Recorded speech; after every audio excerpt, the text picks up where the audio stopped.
Ano ang ibig sabihin ni Takamura tungkol sa pagtawid sa linya para kay Ippo? Isa sa pinaka-iconic na tagpo ay ang sinabi ni Mamoru Takamura tungkol sa pagtawid sa linya. Ang linyang ito ay isang metaporikal na hadlang na naglalarawan ng pagiging isang tunay na boksingero sa loob ng ring.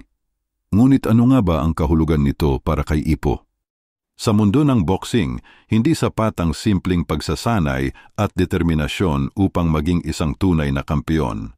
Maraming boksingero ang may lakas, bilis at tiyaga, ngunit kakaunti lamang ang may kakayahang lampasan ang sarili nilang mga limitasyon upang maging tunay na malulupit na mandirigma.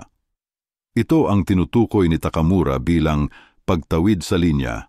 Ang linya ay maaring ipaliwanag bilang ang hangganan sa pagitan ng pagiging isang teknikal at disiplinadong boksingero at ang pagiging isang ganap na halimaw sa loob ng ring, isang boksingerong may tunay na instinct sa laban.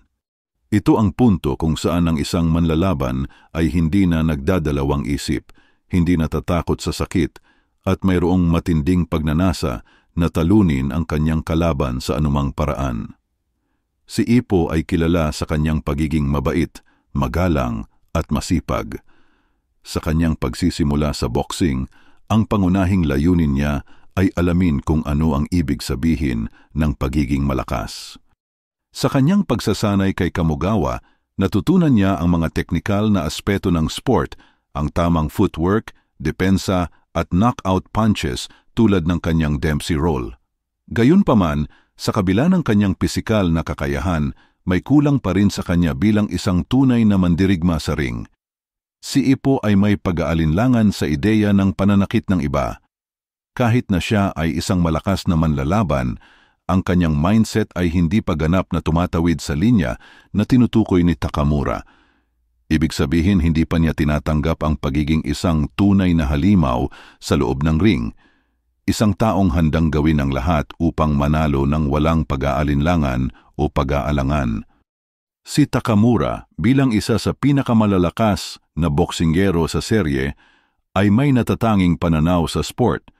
Hindi lamang siya may likas na talento, ngunit mayroon din siyang hindi natitinag na mentalidad ng isang tunay na mandirigma. Para kay Takamura, ang boxing ay hindi lang isang laro, kundi isang digmaan, kung saan ang mas malakas at mas gutom sa tagumpay ang siyang magwawagi. Nang sabihin ni Takamura kay Ippo na kailangan niyang tumawid sa linya, ito ay isang hamon upang palalimin ang kanyang pangunawa sa kanyang sarili bilang isang boksingero.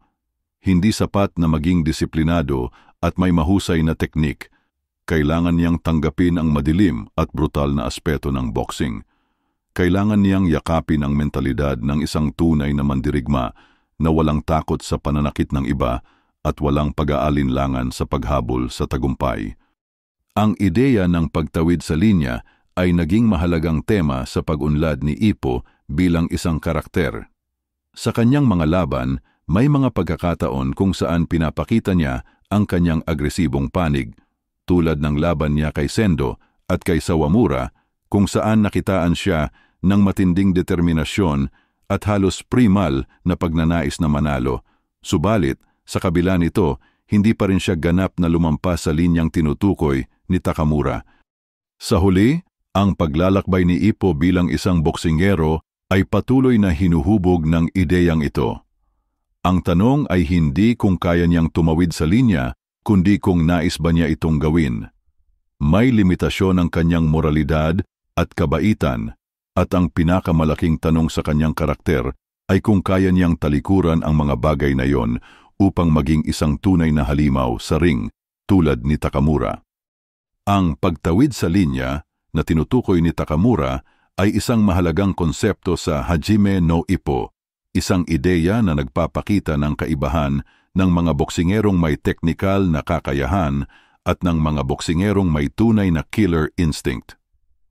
Para kay Ippo, ito ay isang hamon at isang tanong sa kanyang sariling pagkatao. Hanggang saan niya kayang itulak ang kanyang sarili upang maging pinakadakilang mandirigma? At kung sakaling tawirin niya ang linya, magiging siya pa rin kaya ang dating Ippo na hinangaan ng marami? Ito ang patuloy na misteryo sa kanyang karakter at ito ang dahilan kung bakit ang kanyang kwento ay patuloy na kaabang-abang.